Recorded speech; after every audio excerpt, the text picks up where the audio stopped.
Oh, hey there, folks. Lenny Rudo here for FishTalk magazine.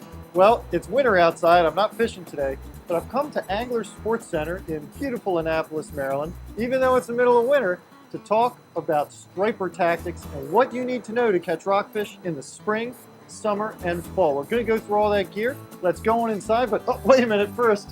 I just got to say, look, FishTalk's right outside. Is that cool or what? Come on, let's check out some lures.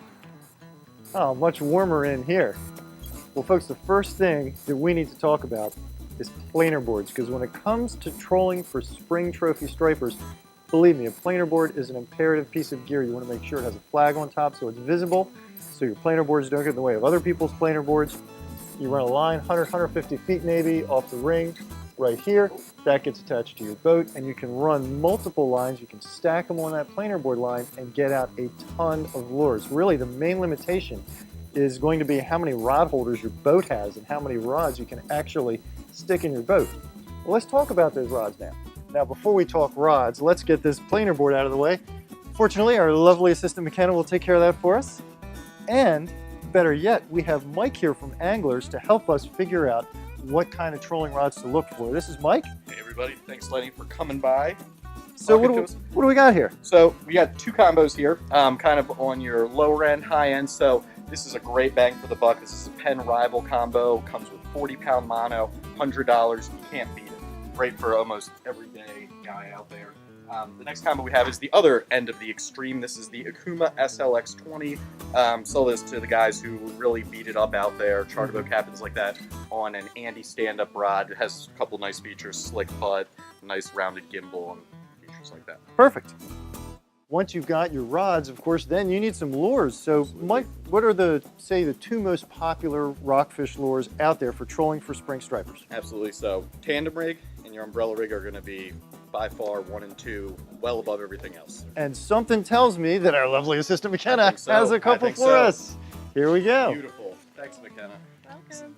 So here's your umbrella rig. This is a 6-arm rig. You'll also see them in 4. You've got your teasers up top. They do not have hooks.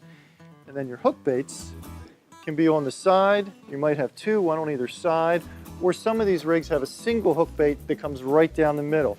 Clip it on the end of your line, set it and forget it. And tell us about the tandem rigs, Mike. So tandem rig is one of the most popular rigs, mainly because we have 2 baits swimming in different parts of the water column. So it's great if you have lots of rods, but especially for the guys who troll few rods, 2, 3, 4 rods, it's going to give you 2 different displays, 2 different parts of the water column. So generally what we have is a leader that's anywhere from 10 to 20 feet, and then the other leader that's half of the feet. And generally speaking, the weights are split. So if it was a 4-ounce head, you'd have a 2 on the smaller one, giving you that separation as they swim. And again, you've got a swivel on the end there, so it's just a matter of clipping it right to the swivel on your rod. That's probably the best part of the entire thing, is generally speaking, they're sold ready to go. So yeah, it's click it and throw nice it and easy, yeah. Absolutely.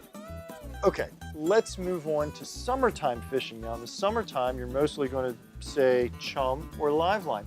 You want a completely different kind of rod, reel, and rig for that.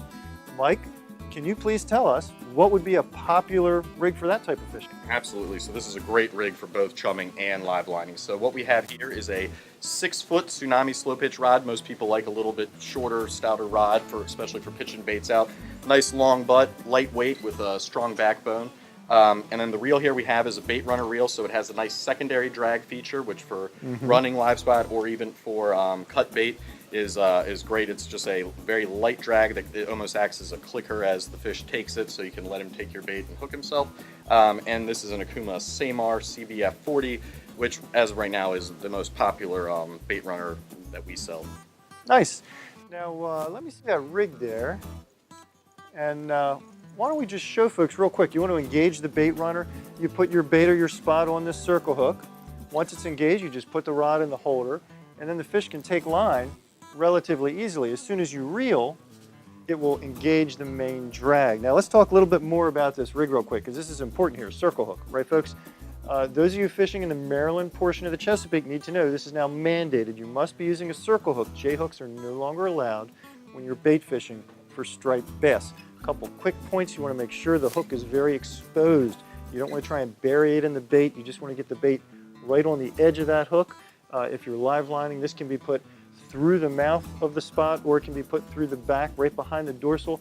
Now, as far as getting your spot goes, you can buy a bottom rig and some bloodworms and go fishing, or Anglers does carry live spot, right? Absolutely. Midsummer, usually through the fall. So we've got our spring trophy trolling covered, we've got our summer chumming and the live lining covered. What about fall? Right, so. Sounds like jigging season to me. Aha, it is. Thanks, McKenna.